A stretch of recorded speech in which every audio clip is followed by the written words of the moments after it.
ప్రపంచంలో మన దేశం యొక్క పరిస్థితి ఎలా ఉంటుందో మన వాళ్ళు వివరించడం జరిగింది. మీకేం తెలియదు కాదు. మీరు అనేక ఆర్గనైజేషన్లో పనిచేస్తున్నటువంటి మిత్రులు ఉన్నారు. మనం అదే ఉద్యోగాల్లో కూడా పరిచయం చేస్తున్నటువంటి మిత్రులు కూడా ఉన్నారు. కాబట్టి దీన్ని వేగవంతం చేయాల్సిన అవసరం ఉందని చెప్పడమే మా ఉద్దేశం. ఇక్కడ ఈ సర్వీస్ ద్వారా దీనిలో భాగంగానే all India people science network మనకు మన దేశంలో సుమారు 42 సైన్స్ ఆర్గనైజేషన్స్ ఉన్నాయి. ఇవన్నీ కలిపి ఒక నెట్వర్క్ గా ఉంటే 8 years ఉంటాము.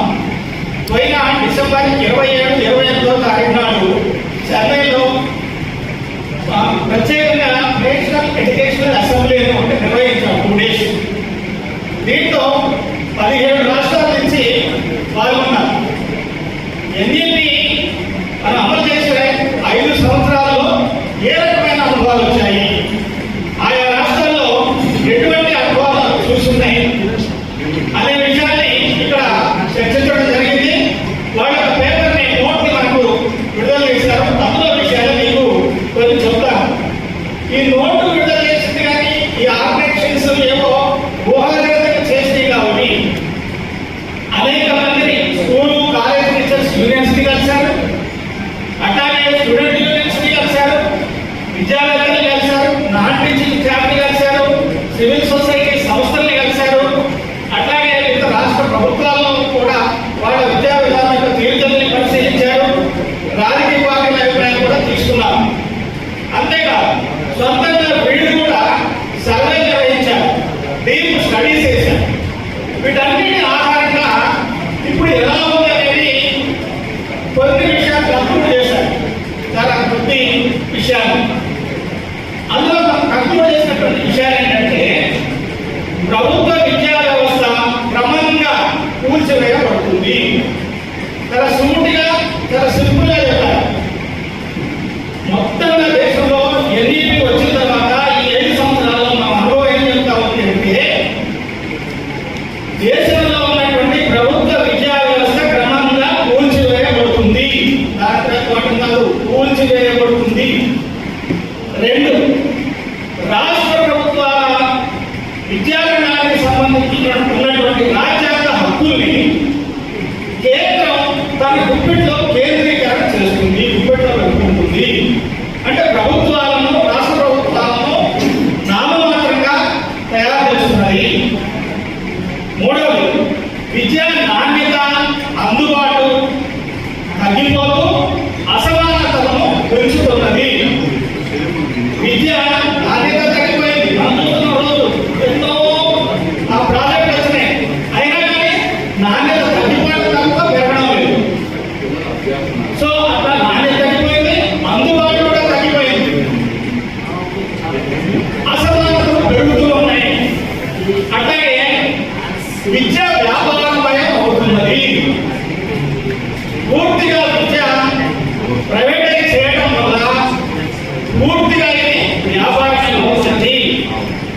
ఇంకో ప్రధాన విషయం కూడా చెప్పారు.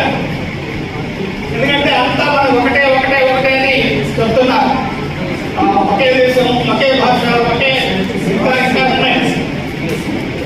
మతం, భాష, జాతి, ప్రాంతీయ వైవిధ్యాలను, గిరిజన సమాజాల సాంస్కృతిక మరియు జ్ఞాన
విద్య ద్వారానే సాధ్యమవుతుంది.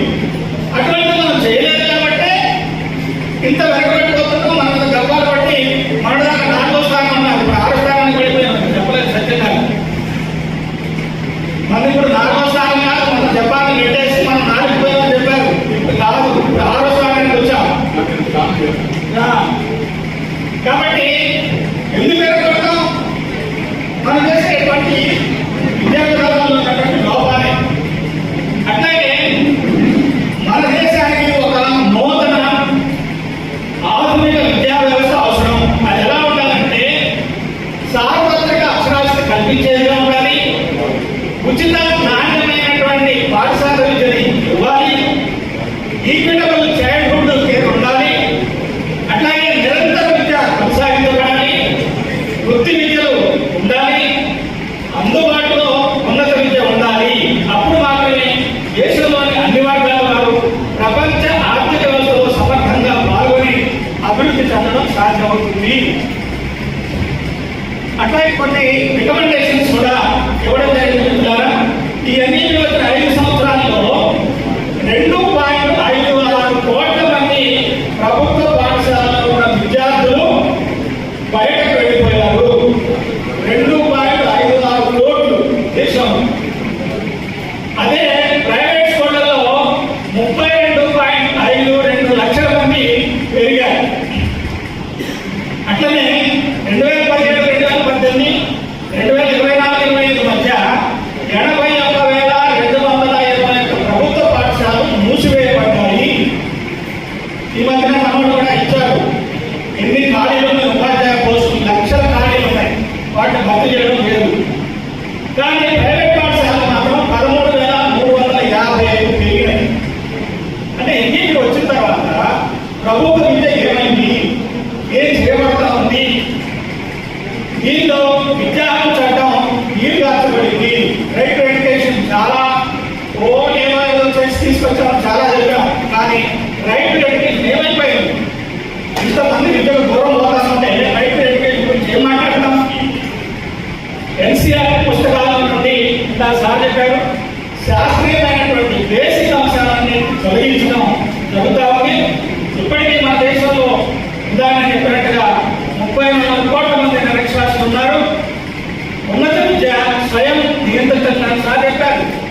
ఒక యూనివర్సిటీ ఇస్తే నువ్వే నడుపుకో, నువ్వే తెచ్చుకో, నువ్వే ఏదైనా తెచ్చుకో, నేనేమి నా బాధ్యత లేదు చెప్పారు. రీసెర్చ్ కూడా అదే పద్ధతిలో ఉంది. అందుకే కొన్ని ప్రతిపాదన చేశాం. ప్రతిపాదన ఏంటంటే బాల్య దశ నుండి ఉన్నత విద్య వరకు అందరికీ ఉచిత నాణ్యమైన ప్రభుత్వ విద్య అందించాలి. రెండవది, విద్యలో ప్రైవేటీకరణ, వ్యాపారీకరణను ఆపివేయాలి. జీడీపీలో కనీసం 6% నిధులు కేటాయించాలి. జీడీపీ సబ్జెక్టుగా లాగేది. కేంద్ర జీడీపీలో 6% నిధులు ఉండాలంటున్నాం. అదే రాష్ట్రానికి వస్తే 30% బడ్జెట్లో కేటాయించుకుంటామని అడుగుతున్నాం. అట్లనే కేంద్రీకరణను ప్రోత్సహించే ఎంఈపీ 2020 రద్దు చేసి రాష్ట్రాల హక్కులను పరిరక్షించాలి. నాగేశ్వరరావు జన విజ్ఞాన వేదిక రాష్ట్ర ఉపాధ్యక్షుడు.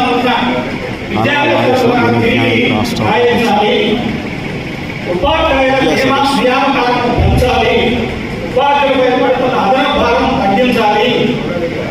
సమాజ ఆధారిత అక్షరాస్యత కార్యక్రమాలను చేపట్టాలి. చెప్పాను 34 crores ఉన్నాయి. ఉన్నత విద్య పరిశోధనల నిధులు నియంత్రణ వ్యవస్థ మార్చి రాష్ట్రాలకు ఎక్కువ పాత్ర ఇవ్వాలి.